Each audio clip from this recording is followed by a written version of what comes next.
Donald Trump is going to disclose the JFK assassination documents.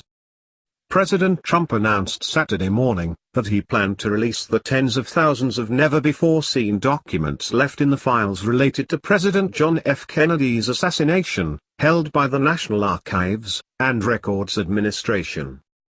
Subject to the receipt of further information, I will be allowing, as president, the long-blocked and classified JFK files to be opened, Trump tweeted early Saturday. Experts have been speculating for weeks about whether Trump would disclose the documents.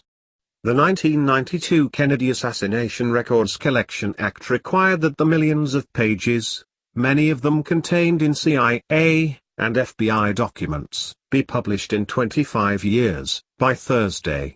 Over the years, the National Archives has released most of the documents, either in full, or partially redacted. But one final batch remains, and only the president has the authority to extend the paper's secrecy past the deadline. In his tweet, Trump seemed to strongly imply he was going to release all the remaining documents, but the White House later said that if other government agencies made a strong case not to release the documents, he wouldn't. The president believes that these documents should be made available in the interests of full transparency, unless agencies provide a compelling and clear national security or law enforcement justification otherwise, the White House said in a statement Saturday. In the days leading up to Trump's announcement, a National Security Council official told The Washington Post that government agencies were urging the president not to release some of the documents. But Trump's longtime confidant Roger Stone told conspiracy theorist Alex Jones of InfoWars this week that he personally lobbied Trump to release all of the documents. Stone also told Jones that CIA Director Mike Pompeo has been lobbying the president furiously not to release these documents. Some Republican lawmakers have also been urging Trump for a full release. Earlier this month, Representative Walter B. Jones and Senator Charles E. Grassley, chairman of the Senate Judiciary Committee, brought forward resolutions calling on Trump to reject any claims for the continued postponement of the documents. No reason to keep hidden anymore, Grassley tweeted earlier this month. Time to let American people and historians draw own conclusions. Though Kennedy assassination experts say that they do not think the last batch of papers contains any major bombshells, the president's decision to release the documents could heighten the clarity around the assassination, which has fueled so many conspiracy theorists, including Trump.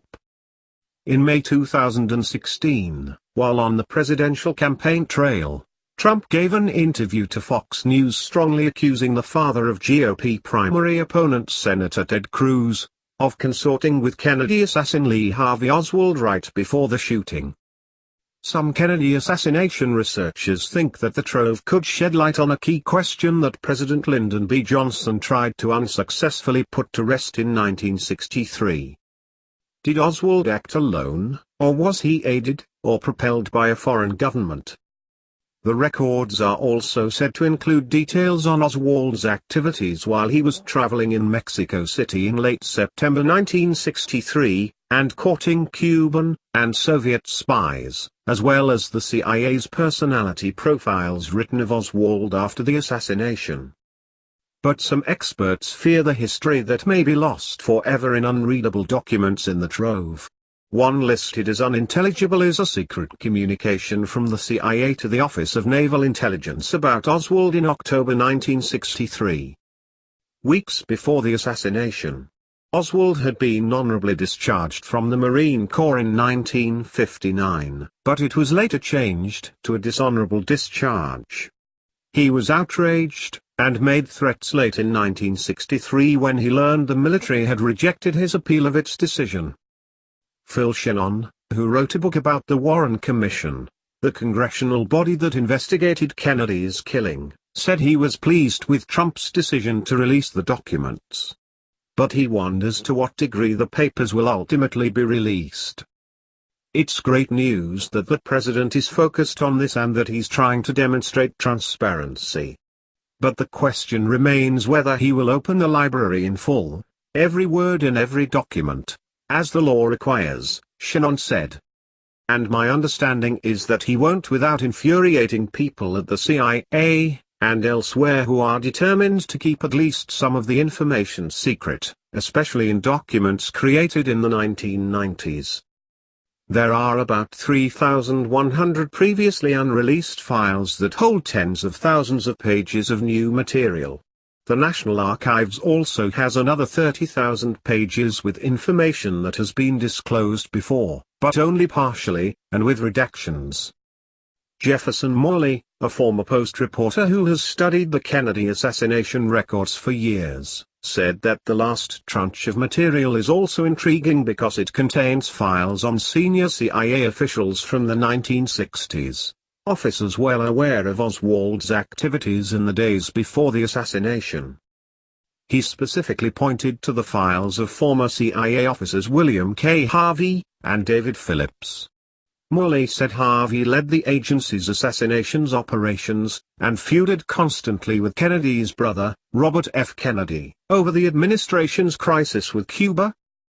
Phillips, Morley said, oversaw the agency's operations against Cuban President Fidel Castro, and was deeply familiar with the CIA's surveillance of Oswald in Mexico City. What's in those files could tell us how those men did their jobs, said Morley, who wrote a 2008 book on the agency's Mexico City station chief. There might be stuff on why we were interested in the Cuban consulate, how we surveilled the consulate, how we did our audio work, and how did we recruit spies there. We might understand much better why they were watching Oswald.